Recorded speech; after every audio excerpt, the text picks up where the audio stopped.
Good day, everyone. I'm Varga, and together with my groupmates, we'll be discussing global media cultures, how media connects people across the world and shapes how we live, think, and interact. Global media cultures refers to the way televisions, films, music, and especially social media link people from different countries. It creates a sense of shared global experience where cultures mix, influence one another, and form what we often call a global village. To better understand how media fits into the larger process of globalization, we can also look at Arjuna Padarai's concept of the six scapes of globalization, flows that shape our interconnected world. Among these, the mediascape is the most relevant to our topic.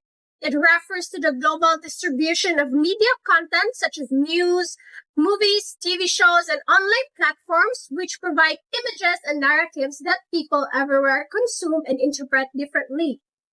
This mediascape allows people to see the world beyond their borders and contributes to forming shared global perspectives. In our discussion today, we'll explore several key points.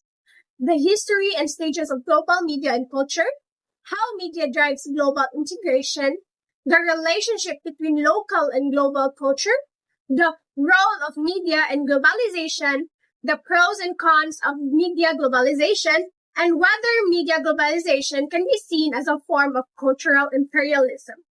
To start, let's understand how global media culture began. Here's Cartalia to discuss its history and stages.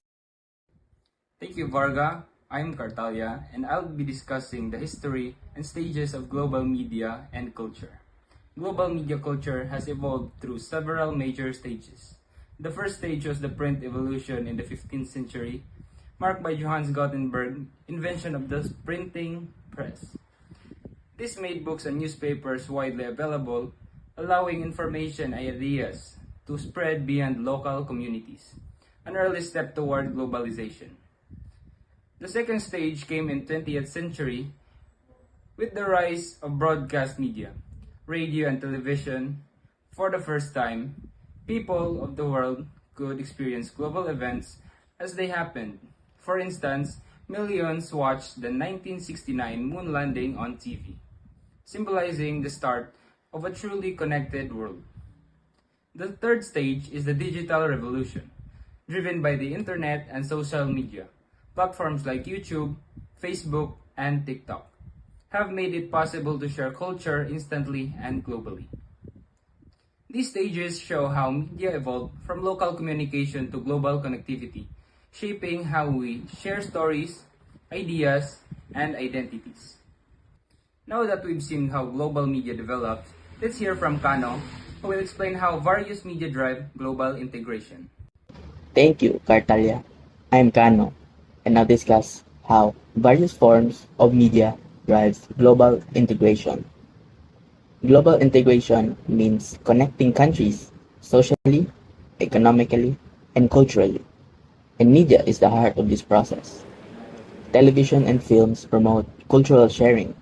For example, Hollywood movies spread Western ideals globally, while K-drama and anime highlight Asian creativity and reach global audiences. Social media platforms like TikTok, Instagram, and X, formerly Twitter, connects billions of users who share trends, news, and cultural practices every day. News outlets such as BBC and CNN inform people worldwide about major events, while digital technology allows companies like Netflix and Spotify to distribute entertainment internationally. In short, media acts as a global bridge that connects different parts of the world, shaping a shared cultural experiences. Speaking of shared experiences, let's move on to Daria, who will explain how local and global cultures interact and influence each other. Thank you, Kano, and I'm Daniel Daria, and I'll talk about the dynamic between local and global cultural production. The term that the best describes this interaction is globalization. It combines the words global and local, meaning global ideas are adapted to fit local traditions and contexts. For example, McDonald's changed its menu depending on the country. Here in the Philippines, have McSpaghetti and Chicken McDo, which cater to Filipino tastes. While in Japan, they serve ebi burgers, and in India, they offer McPaneer wraps to fit local food preferences. In the media industry, streaming platforms like Netflix produce local content such as Trees from the Philippines or Money Heist from Spain and share them globally. Similarly, Korean dramas like Crash Landing on You or Squid Game gain worldwide popularity, influencing fashion, language, and even tourism, but they still proudly showcase Korean culture. In music, the rise of K-pop groups such as BTS and Blackpink show how local art can reach global audiences. While keeping its cultural roots, likewise, Filipino artists like SB19 and Sarah Hernimo are bringing local music style to international stages, showing how global local creativity can blend successfully. Even in fashion, we can see globalization, for instance, Global collaborate with Filipino designers to create collection inspired by local culture and craftsmanship.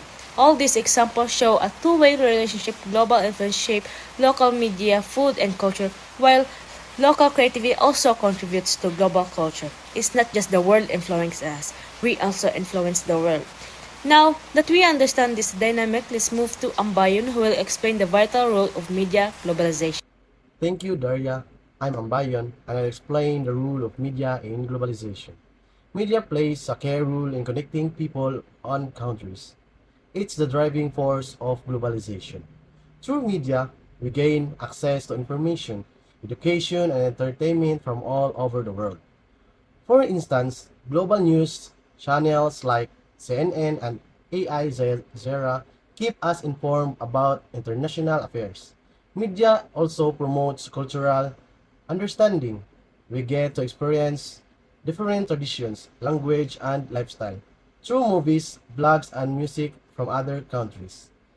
In addition, media strengthens economic globalization by allowing companies and advertise, sell products, and build international brands online. Without media, the world would not be as interconnected as it today. However, like most things, media globalization has both positive and negative sides. To explain that, there's Dukai. Thank you, Ambayan. I'm Dukay, and I discuss the pros and cons of media globalization. Let's start with the advantages. First, it promotes cultural exchange, helping people learn from one another traditions and perspectives. The second one, it encourages innovation and creativity through international collaboration in film, music, and technology. And the third one, it contributes to economic growth by expanding markets for global media and entertainment. And now, for the disadvantages, it can cause cultural homogeneity. Local traditions fade as global trends dominate. It enables the rapid spread of misinformation and fake news through social media. And lastly, a few powerful corporations such as Disney, Meta, Google control much of what we see online, creating media monopoly. Now that we know its strengths and weaknesses, let's ask an important question. Can globalization exist without media? Here's Velayo to discuss that. Thank you, Dukai. I'm Velayo and I'll answer the question. Is there globalization without media? The simple answer is no. Media is the engine of globalization. It spreads ideas, information, and culture across borders. Before digital technology, newspaper and radio already played crucial roles in spreading global news. But now, the internet and social media make global interaction faster and more personal. And without media, communication would be limited and global awareness would hardly exist. In other words, globalization relies on media to survive and grow. But with media's powerful influence also comes criticism.